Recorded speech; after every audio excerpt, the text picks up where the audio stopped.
Está com Vossa Excelência.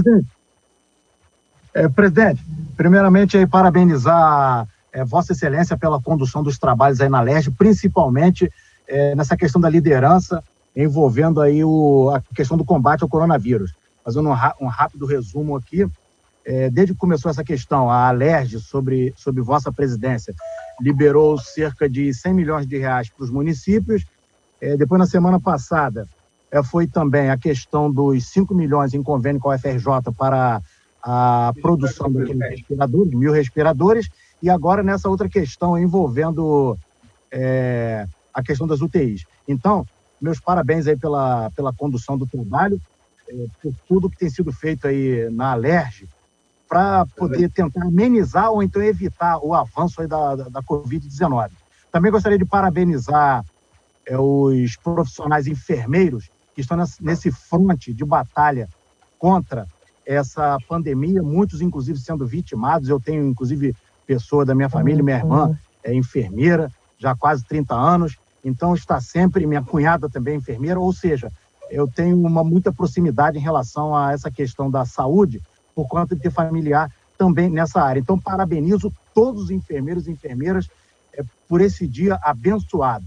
Em relação às Forças Armadas, foi citado aí as Forças Armadas, o hospital, nós temos aqui no Rio de Janeiro, por exemplo, é o Hospital Central do Exército. O Hospital Central do Exército, ele atende, como o nome mesmo já diz, o Hospital Central. Ele não atende somente os militares do Exército aqui no Rio de Janeiro. Muitos militares, inclusive oriundos de outros estados, dependendo da situação deles, eles são trazidos para o Hospital Central do Exército para fazerem tratamento aqui, eles e os seus familiares. Nós temos aqui no Rio de Janeiro, por exemplo, o maior efetivo militar do Brasil, inclusive o maior efetivo de nativos e pensionistas. É o maior do Brasil, é maior. O segundo maior é Santa Maria, no Rio Grande do Sul, e depois nós temos aí Brasília e outros locais do Brasil. Então, o que acontece? O hospital, volta e meia, praticamente quase toda semana ou diariamente, a gente tem recebido notícia de companheiros nossos que acabaram sendo vitimados pela Covid-19. E o Hospital do Exército, assim como também da Força Aérea e da Marinha, eles não atendem somente os militares, eles atendem os militares da ativa, os familiares dos militares da ativa, os militares da reserva, os familiares dos militares da reserva e as pensionistas e também aqueles anistiados, ou seja, a carga é muito grande.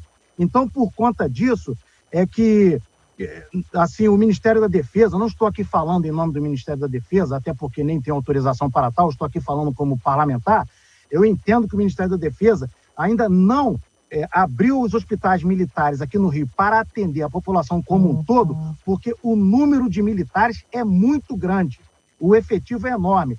Só para finalizar, tem mais de 30 mil militares espalhados pelo Brasil afora, envolvidos na guerra ao coronavírus, espalhando material pelo Brasil inteiro. Ontem mesmo, uma aeronave foi levar um aparelho de oxigênio para o interior do Amazonas. Então, o que acontece? Os militares estão muito envolvidos, e esses militares envolvidos na guerra à Covid-19, também muitos deles que estão na frente de batalha, estão sendo vitimados, eles também são socorridos para hospitais locais, seja em qualquer local do Brasil, e os aqui do Rio de Janeiro, que é bom entender que o Hospital do Exército aqui no Rio de Janeiro não atende só o pessoal da capital, é de todo o estado. Então, é só essa alusão às Forças Armadas que eu gostaria de fazer, que não é uma questão de as Forças Armadas estarem tirando o corpo fora.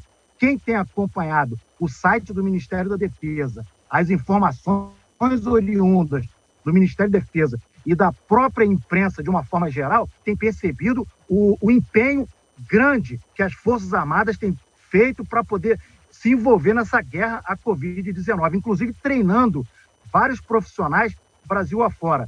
Tá bom? Então, somente são essas minhas palavras, senhor presidente. Muito obrigado. Desculpe aí ter tomado